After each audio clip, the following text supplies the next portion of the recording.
कि एक आत्मिक और सच्चा सेवक का जीवन कैसा होता है, इस विषय पर आज हम बोलने जा रहे हैं। और ये विषय को मैंने 4 भागों में बांटा है, 4 पॉइंट्स में लिया है। पहला पॉइंट से एक सेवक के रूप में बुलाया जाना व्यक्ति की अपनी मर्जी से नहीं होता। शाऊल जब तक गुरु था तब तक उसके पास मान, सम्मान, इज्जत, सरकारी अधिकार और आराधना सभा में आदर और सुख सुविधाएं से परिपूर्ण था, और वह तब भी परमेश्वर को जानता था पर परमेश्वर को पहचानता नहीं था। वो परमेश्वर को जानता था और परमेश्वर के लिए काम करता था, लेकिन परमेश्वर को पहचानता नहीं था। ये उसमें कमी थी। आज हम में से कई विश्वासी लोग ऐसे ही हैं। हम परमेश्वर को जानते हैं लेकिन उसे पहचानते नहीं हैं। ये हमारी गलती हो जाती है। प्रेरितों के काम 9 के 11 से 16 पद में अब इसको पाते हैं। दूसरा पॉइंट है गुरु से सेवक के लिए चुना जाना। जब हम गुरु थे या एक गुरु के रूप में जीते थे तो हमारे लिए मान था, सम्मान था, इज्जत था, सब कुछ था।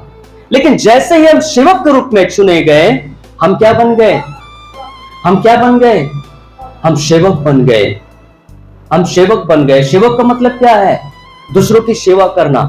हम सेवक बन गए। हम अब गुरु नहीं रहे। अब हमारा गुरु ख्रिस्ट हो गया, परंतु हम ख्रिस्ट के सेवक हो गए। यदि हम ख्रिस्ट के सेवक हैं तो मंडली ख्रिस्ट का देह है, और मंडली ख्रिस्ट का देह है तो ख्रिस्ट का देह का देखभाल करने का उत्तरदायित्व और जिम्मेदारी सेवक की है। तीसरी बात, सुसमाचार सेवकाई के प्रति पूर्ण समर्पण है। सुसमाचार का कार्य सेवकाई के प्रति पूर्ण समर्पण है और पूर्ण प्रकार से अपने जीवन को सेवकाई के प्रति समर्पित कर देना है। संसार की हर उपलब्धि जो पौलुस के लिए लाभ का था, उन्होंने उसे तुच्छ और कचरा समझा। पौलुस बड़ा ही एजुकेटेड व्यक्ति था, उसके पास में डिग्रियां थी, वो पढ़ा लिखा व्यक्ति था, सभाओं में उसका मान और सम्मान था, सरकारी अधिकारी उसके नाम से डरते थे, उस पर कोई एक्शन नहीं ले पाता था, और वह परमेश्वर का एकदम कट्टर भक्त था, लेकिन परमेश्वर को जानता नहीं था। यह उसमें कमी थी। चौथा और अंतिम पॉइंट बताती है सेवक अपने जीवन को किस प्रकार से निर्वाह करेगा। पौलुस कहता है यदि एक सेवक सेवकाई में ही अपना जीविका समर्पित कर दे तो क्या एक सेवक को सेवकाई में से खाने का अधिकार नहीं है?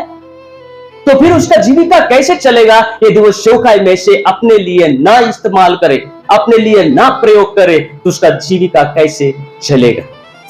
परंतु हर एक का यह अधिकार है कि जो मंदिर में सेवा करता है वो मंदिर में से खाए, और जो वेदी में सेवा करता है वो वेदी में से खाए। उसी तरह से जो सुसमाचार की सेवा करता है वो सुसमाचार में से खाए।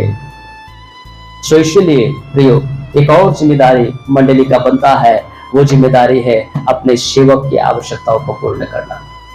ये मंडली की जिम्मेदारी है। देखो, मैं सच बताता हूं कि एक सेवक कोई काम या नौकरी करके प्रभु की सेवा नहीं कर सकता।